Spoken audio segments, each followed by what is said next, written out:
Olá, meus queridos do oitavo ano.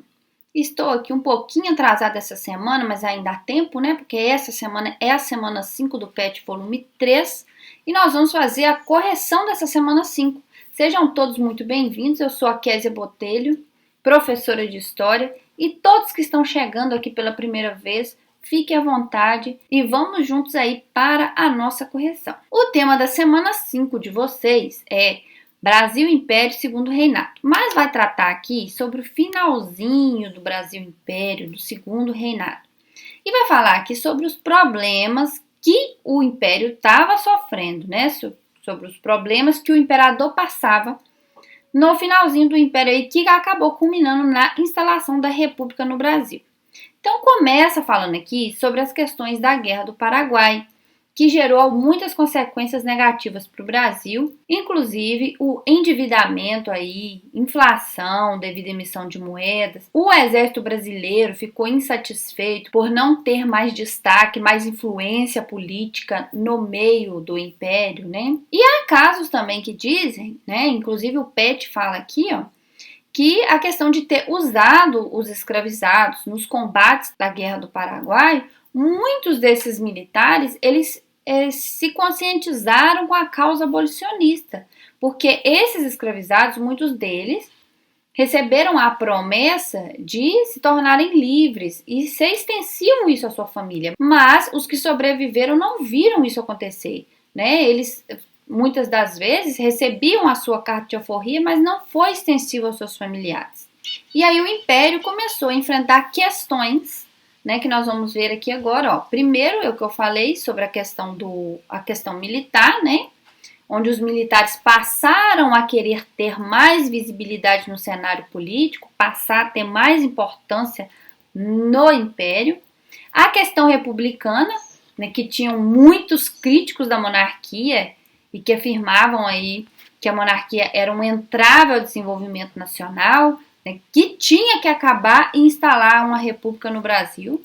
Nós tivemos a questão religiosa, que é um conflito aí que ocorreu entre o imperador, né, que era maçom, e a Igreja Católica. Os desentendimentos entre eles causaram uma crise aí no Estado, uma crise entre essas religiões, onde inclusive o imperador, ele mandou os padres que viviam no Brasil descumprir as ordens papais, né? O próprio imperador estava descumprindo aí as ordens papais.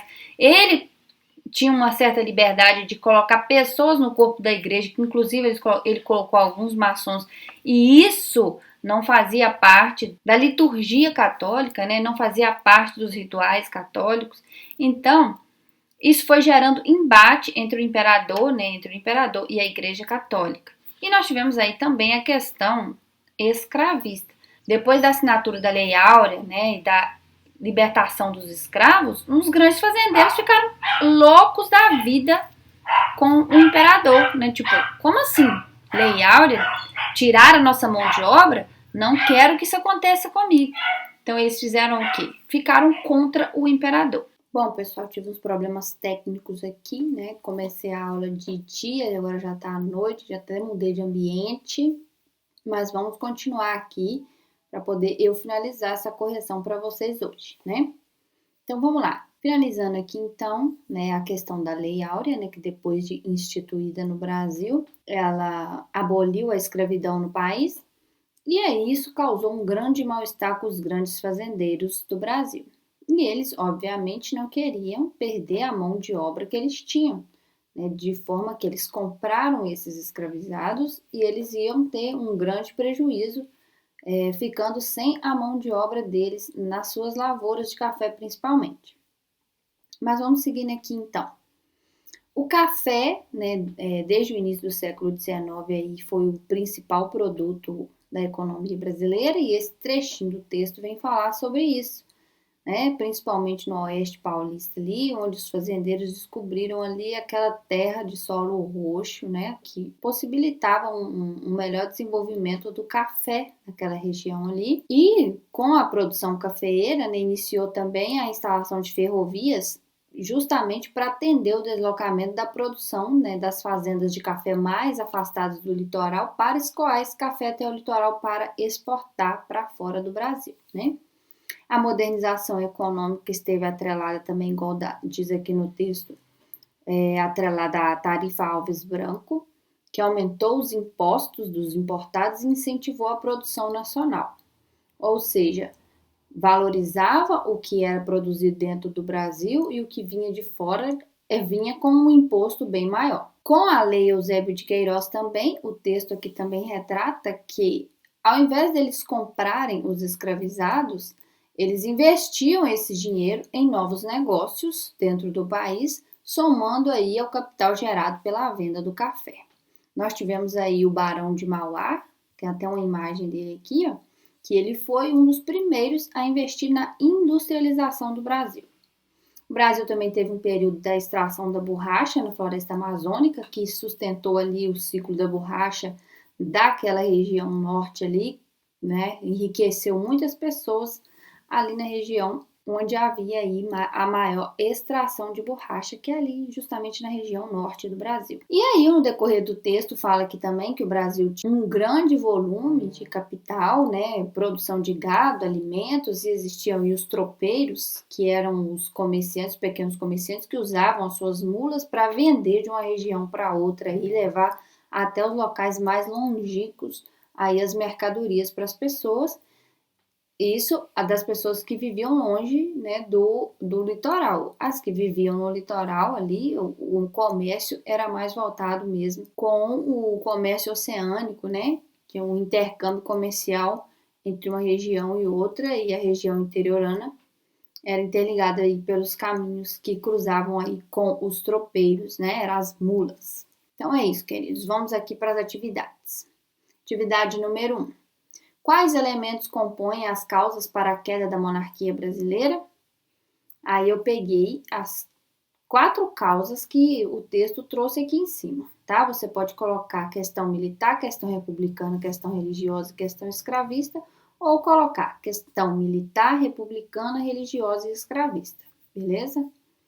Vamos seguindo aqui para número 2. 2. A produção cafeeira, montada no Vale da Paraíba, caracteriza-se por um sistema de uso da terra no qual as matas e capoeirões substituíram a adubação do solo. Assim, a possibilidade, ao longo do tempo, de continuidade ou ampliação da produção existia em função direta da quantidade do solo virgem. O uso continuado criava nas fazendas 3 tipos de terreno, que tinham, por sua vez, diferente valor. As terras em pasto, resultado de antigos cafezais improdutivos, e, portanto, menos valorizadas. Os cafezais, que dependendo da sua idade possuíam maior valor, e as matas, né, tipo de terreno mais valorizado, pois definiam as possibilidades de futuro da produção. O que eles quiseram dizer com isso? O solo, à medida que ele vai sendo utilizado e não vai fazendo nada para que ele melhore, né, não faz uma adubação, um uso adequado dele, ele vai se esgotando.